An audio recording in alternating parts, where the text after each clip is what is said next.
Vamos a continuar entonces esta clase revisando el marco legal que sustenta a todo este aparataje del Ministerio de Salud que se llama el Programa Nacional de Prevención y Control de Infecciones Asociadas a la Atención de Salud. En primera instancia tenemos el decreto con fuerza de ley número 1 del 2005 del Ministerio de Salud que dice relación con el artículo 4, número 11, que lo que hace es fijar estándares mínimos de calidad en relación a las infecciones intrahospitalarias y que nos va a permitir determinar, ¿no es cierto?, cuáles son los requisitos para que se acredite una institución en cuanto a infecciones asociadas a la atención de salud. La acreditación tiene como finalidad determinar y respaldar a los establecimientos de salud garantizando la calidad requerida para las prestaciones de tal manera que se alcancen la calidad y la seguridad para con los usuarios. Cuando uno habla de acreditación, uno habla automáticamente de calidad y la calidad va de la mano con la seguridad en la atención de salud, ¿ya? También la calidad se asocia, lo vamos a ver en gestión, con la satisfacción usuaria. En relación a los estándares, que son, digamos, lo que se determina para decir que existe una buena calidad o una mala calidad, se fijan ciertos estándares que se deben alcanzar para poder acreditarse. Bajo la ley actual, los estándares se consideran como las condiciones mínimas para garantizar la calidad y la seguridad de los usuarios en las atenciones que entreguen los distintos establecimientos. Estos estándares pueden ser condiciones sanitarias, seguridad de instalaciones y equipos, aplicación de técnicas y tecnologías, cumplimientos de protocolos de atención, competencia de los recursos humanos y en cualquier materia que incida en la seguridad de las prestaciones. En relación a los estándares de infecciones asociadas a la atención de salud, les voy a hacer una pequeña cápsula para que vayamos entendiendo cuáles serían algunos de estos estándares y cómo se miden. Estos estándares deben ser establecidos usando criterios que sean validados, públicamente conocidos y además con consulta a los organismos competentes. O sea, no pueden establecer un estándar que nadie conozca porque nadie lo podría cumplir. Algunos otros documentos legales, tenemos las normas de prevención de accidentes laborales del MinSal del año 2000, tenemos el sistema de vigilancia a las infecciones intrahospitalarias del MinSal del año 1998, que ese es el original y está con la modificación del año 2011, que es la que vamos a analizar, que es la norma 124.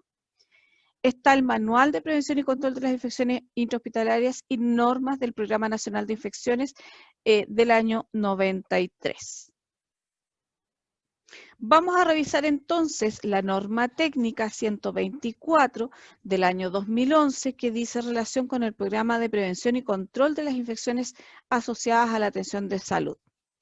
Y para partir hay que tener en cuenta que en Chile desde el año 1982 existe un programa nacional dirigido desde el MinSal cuyo objetivo es disminuir las infecciones asociadas a la atención de salud, especialmente aquellas que se asocian a procedimientos invasivos y que tienen el potencial de producir epidemias. Epidemia es otro concepto que ustedes debieran revisar antes de entrar a esta clase. Este programa nacional es, valga la redundancia, para todo el territorio nacional y es obligatorio tanto para hospitales públicos como clínicas privadas. El programa consiste en un conjunto de normas y regulaciones, un sistema que permite detectar las infecciones que se llama de vigilancia epidemiológica y consta también de procesos de supervisión de las prácticas de atención. Algunos de los principales puntos, que esto es súper importante y que tenemos que tenerlos en cuenta, establece que todos los establecimientos de atención cerrada contarán con un programa de vigilancia y control de las infecciones asociadas a la atención de salud y dependerán del nivel técnico más alto de la institución, es decir, del director o del subdirector del establecimiento o de la subdirección médica. Eso está establecido por ley y eso no se puede cambiar. Este programa tiene 3 objetivos importantes. El primero de todo es el objetivo y metas para infecciones endémicas, otro concepto que van a tener que buscar si es que no lo conocen, y tiene como objetivo el análisis local del tipo de pacientes y prestaciones, la observación de la dinámica de las IAS en el pasado y las revisiones de bibliografía, entre otros antecedentes, que permitan conocer los riesgos de infección. Con la información disponible se van a establecer prioridades y metas expresadas en las tasas de infecciones que deben mantener o las que deben ser alcanzadas para encontrarse en niveles aceptables. Siempre deberán compararse con los resultados locales, o sea, lo que obtenga el centro propiamente tal, con los indicadores nacionales de referencia que publica el Ministerio de Salud. Esos indicadores nacionales de referencia se publican cada cierto tiempo y están disponibles para ustedes los últimos que están disponibles a nivel ministerial dentro de su aula virtual. Ahí hay algunos valores de tasas y cada hospital lo que tiene que hacer es hacer su vigilancia, ¿no es cierto? Establecer las tasas que son locales y compararlas con las tasas nacionales y para saber si están sobre la media o bajo la media en relación a las infecciones asociadas a la atención de salud. Eso les da un cierto estándar que les permite determinar si están haciendo bien su trabajo o lo están haciendo mal. En los casos que no exista un indicador nacional, se usarán referencias identificables como la tasa previa, datos publicados en la bibliografía u otros estudios a fin de establecer metas alcanzables que sean razonables. Objetivos y metas para infecciones epidémicas, y esto les ruego que lo revisen a conciencia porque estamos en este momento con una epidemia importante, una pandemia, ¿ya? Por lo que si esto no funcionó, algo pasó y algo hay que hacer al respecto para más adelante. Hay que tener en cuenta que los brotes epidémicos pueden ser difíciles de identificar. ¿Ya? Los programas de control de infecciones en adelante, el PCI, y así lo vamos a conocer de aquí para adelante, contarán con criterios sobre los que puede ser un posible brote epidémico, sobre los que iniciarán investigaciones y otras acciones definidas. Hay distintos criterios para establecer si hay un brote epidémico. Primero está el criterio que tiene que ver con los niveles cuantificables de infección, por ejemplo, el número de casos, por ejemplo, sobre el doble de lo observado en periodos anteriores, niveles de tasas comparados con el observado previamente. Pueden ser acúmulos de casos en cierto periodo de tiempo de servicio, o sea, si yo tuve entre marzo y abril una cierta cantidad de casos nuevos que son claramente mayor que lo que tuve en el periodo anterior, es un brote epidémico, y también el aislamiento de algunos agentes patógenos específicos o con resistencia a ciertos antimicrobianos, entre otros.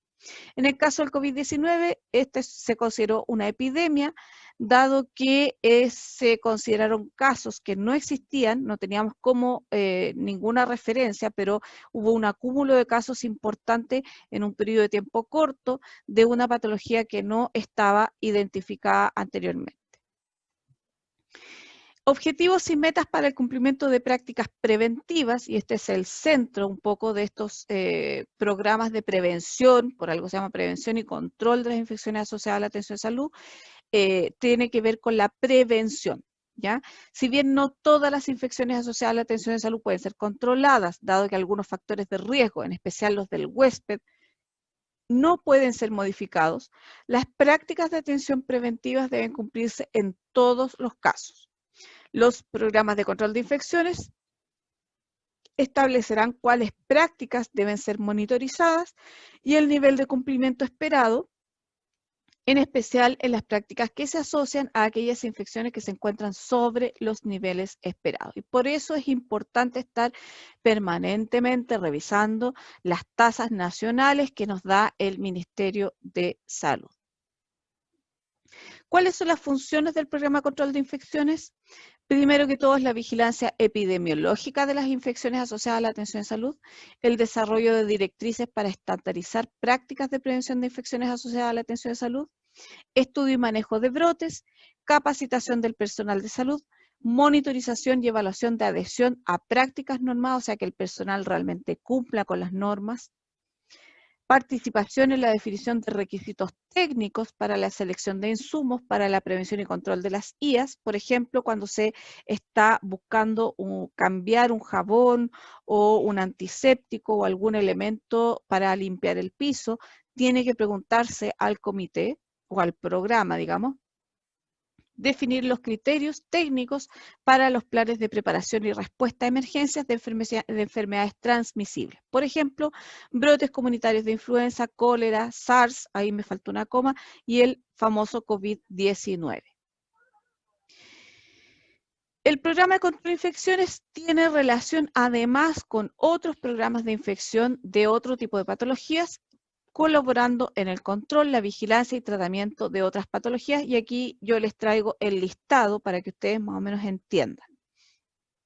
Prevención y contención de resistencia antimicrobiana, que es un problema emergente porque ya estamos con con bacterias multiresistentes que no, digamos, se pueden trabajar con ningún antimicrobiano, con patologías como tuberculosis, VIH y otros programas relevantes de salud pública, bioseguridad de laboratorio, salud ocupacional, calidad de la atención en salud y seguridad de los pacientes, manejo de residuos hospitalarios y otras materias ambientales. El equipo de infecciones asociadas a la atención en salud está compuesto principalmente por médicos, microbiólogos y enfermeras.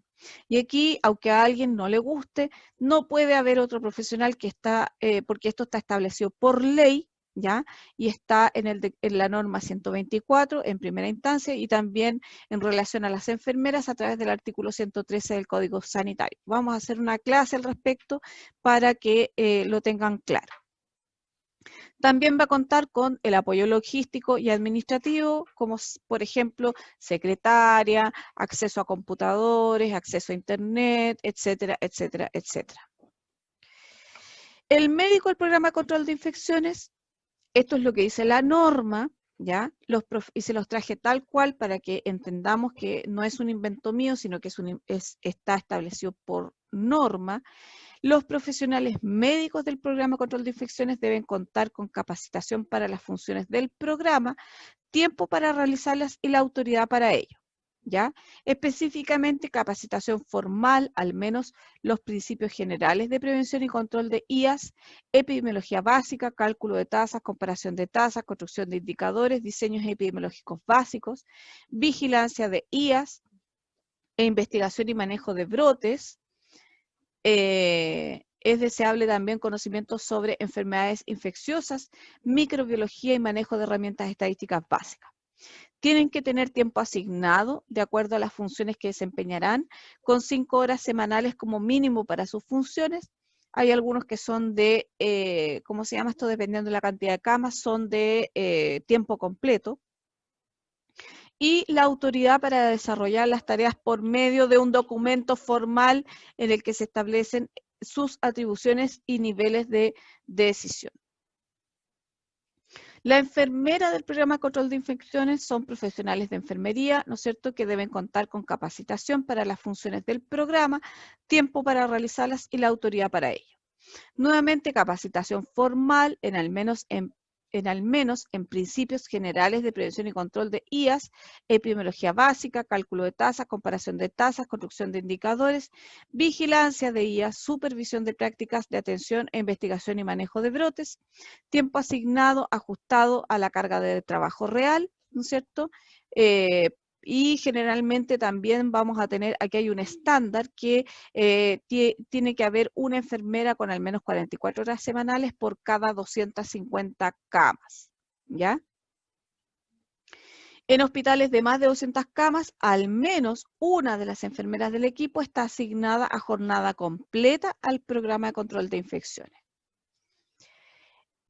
Autoridad para desarrollar las tareas, un poco lo mismo que para el médico, y al menos la enfermera principal del programa de control de infecciones debe tener un nivel jerárquico equivalente en la misma institución a un profesional responsable de supervisar a otros. O sea, tiene generalmente un grado que es 12 u 11 o 10 de acuerdo al estatuto administrativo que corresponde, ¿no es cierto?, a una enfermera supervisora.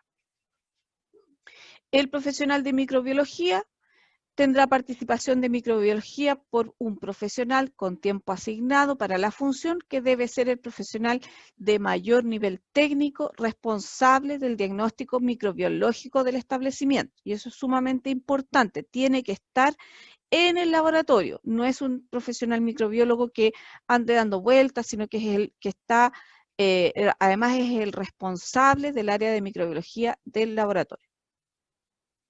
Algunas directrices, normas, guías y clínicas y protocolos. Cada establecimiento debe contar con la vigilancia de IAS y para que ésta tenga sustento debe contar con evidencias científicas de su impacto. O sea, se tienen que hacer estudios permanentes para ver que lo que se está haciendo realmente está funcionando. Los establecimientos deben contar con directrices locales autorizadas, elaboradas con el liderazgo del Programa de Control de Infecciones para prevención de IAS. Algunas directrices mínimas que tienen que haber en los hospitales o en los centros de atención de salud: precauciones estándar, técnica séptica, profilaxis antimicrobiana quirúrgica, prevención de infecciones asociadas a procedimientos invasivos realizados en el establecimiento, manejo de residuos hospitalarios, medidas destinadas a prevenir riesgos asociados a condiciones ambientales, como por ejemplo actividades generadoras de polvo y otras. Aspectos pertinentes a la salud del personal, por ejemplo, el programa de vacunación de acuerdo a directrices nacionales. Protocolos de manejo de exposición laborales a agentes biológicos. Y pueden revisar todos estos documentos en el aula virtual. La próxima clase o la próxima parte de esta clase tiene que ver con los estudios de sensibilidad y vigilancia que corresponden a los que se llaman estudios de prevalencia. Así que vamos a continuar.